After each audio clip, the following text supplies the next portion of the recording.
a Hanjo. Yeah, you didn't see me squeezing my front brake a little bit around that corner, right?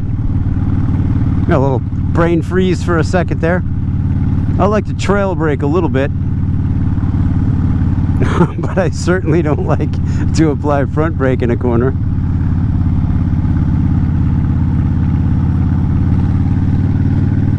Not to say that I haven't. I usually like to straighten up a bit. Yeah, you have an emergency stop, it's good to kind of stand up a bit and squeeze that brake and then lean over again. I don't know. Ask who the Pino Palladino, that's not the riding guy. Who's the riding guy? Pino Palladino, Mount Rushmore level bassist. Look up Pino Palladino and his list of credits. Anyhow, topic for tonight, this is a really nice old house, huh? Gotta be a bazillionaire to afford anything here in the Boston area. This is nutty these days, man. I will tell you that. That's not the topic for the night. Just a mild lament, and I'll leave it at that. We'll never own a house around here. That is faux show. If I didn't have a 30-second commute and a really nice landlord, we would have to leave, I'm afraid. Anyhow, don't blame one guy for that, because some of you guys right now are like, thanks, insert, politician's name or whatever. No. This is American greed in action here. Capitalism run rampant. And if you can take more money, you will take more money. And that's what fuels our, for some people, disastrous economy. And for a small portion of people, this wonderful economy that keeps us in enormous, $1 million+ houses. Anyhow, that's the end of that rant. But speaking of exorbitant prices, I'm riding a Harley Davidson, although it's been paid off for some time, and it did not come new. I'm sorry. Gee, I'm not sure if the Bug Smasher knew that or not. Geez, I hate to reveal it on camera like that. Sorry, bike. Yeah, it was not your first owner. That's embarrassing, huh? Sorry about that. But anyhow, yeah. So speaking of the old gal, my bike doesn't have a gender. It's a machine. I've gone over this before. It's a machine, but I do have an affinity for it. That having been said, 2009 Harley Davidson Dyna Lowrider. I am not in the market to upgrade anything budgetarily. However, if I was, it is nice to dream. So let me tell you what I'm still running stock on this thing. My grips and bars are still stock. Have not lifted the tank. Have not done that. I am still on the stock seat, which is why I'm so ornery all the time. Fenders and stuff, like all that stock. Man, what else is stock on this thing? That's, it's, I am, right? I guess, had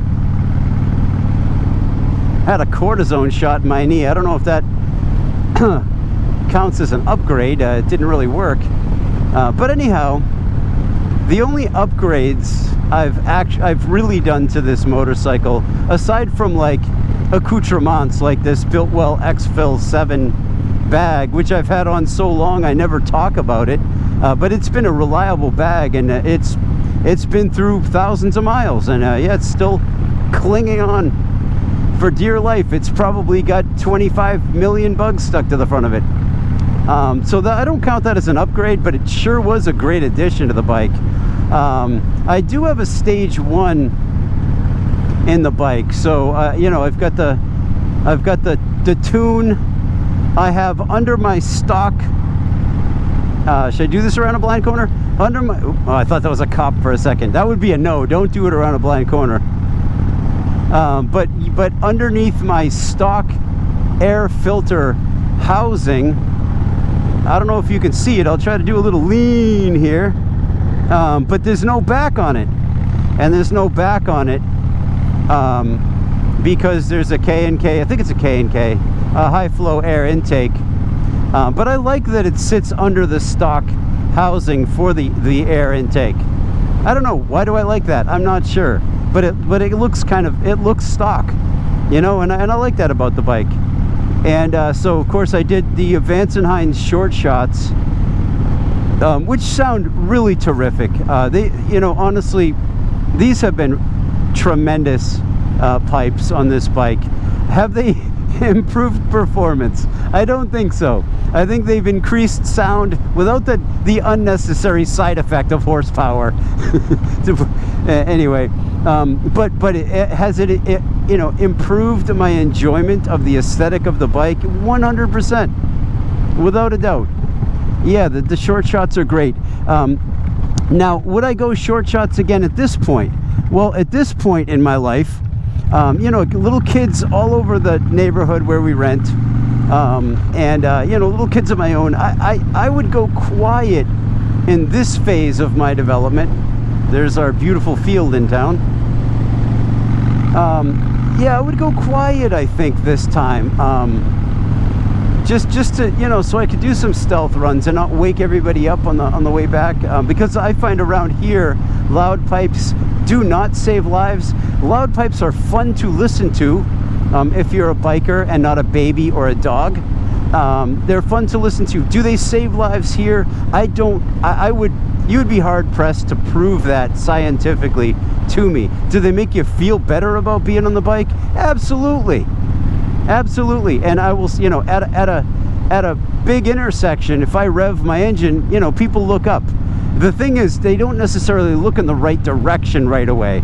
That's the whole thing about loud pipes, is you hear them, but they sound like they're everywhere. And factor in my area. Now again, I only take you to the nice places. Why you see the same street over and over again. But with the amount of construction vehicles, cement mixers, emergency vehicles, you know, I said this. I went out to where'd I go to? Monterey, Massachusetts. Look that up on a map. Monterey, Massachusetts, way out in the southwestern quadrant of Massachusetts. This is James Taylor country. Like, we're out there, Norman Rockwell country. I didn't hear a siren for 3 days, and it was weird, you know, because we hear sirens all day here.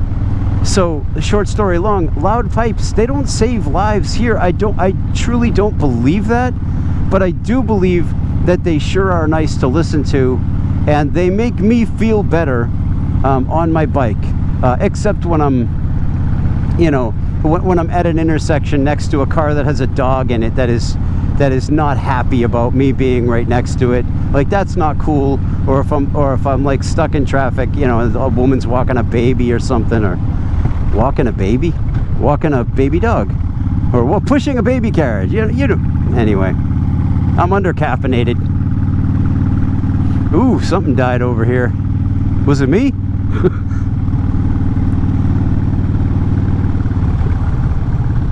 Oh, there's always gravel on that turn. You gotta go slow. We get a lot of turns that would be a lot of fun to take fast here, but you just can't trust them. So anyhow, all of that considered, if you were to make an upgrade on this bike, first upgrade, what would you do? Would you change the grips? Which I'm surprised they're not worn down to bare metal by now. Would you change the pegs? I haven't changed the pegs. Would you change the seat? The bars, perhaps? What would you do? Oh, the other thing I did, which it took me a while to actually convince myself to do this, but I put an LED headlight on the bike. Look at this guy's Magnum PI going by. Get a good look, city boy.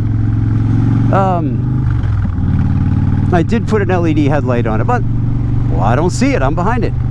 But when it is truly dark, I notice it, and I appreciate it.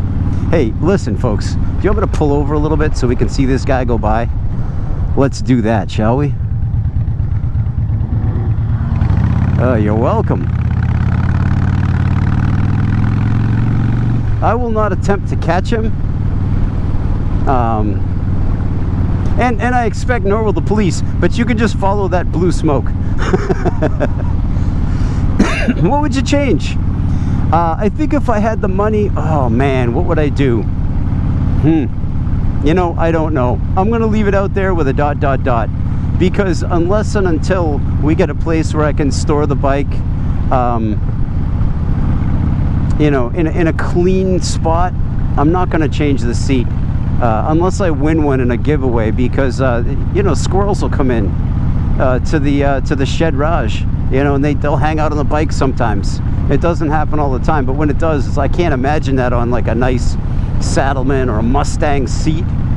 Yeah, so yeah, man, I'd love to have a better seat than the stock Dyna seat.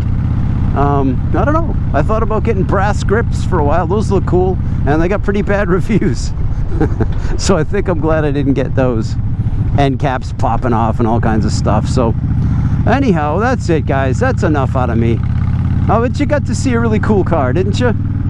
In spite of my inflammatory opening statements, I don't try to stir the pot like that. I do apologize, partially apologize. Learn the art of the partial apology. It'll change your life, because party is not sorry, and everybody knows it. So partially apologize, right? And then everybody's happy. You're being truthful. They're being, you know, respected halfway. And there you go. Yeah, sorry about the wheezing. I'm not turning into like Patty and Thelma here. Patty and Selma. Yeah, I've had this humidity lately has been ravaging my my bad lungs. So, well, I just heard a couple amens out there. I don't think I'm the only one suffering from this crazy weather pattern. All right, guys, Matt the Greeter, care about you, and I will talk to you guys soon. Bye.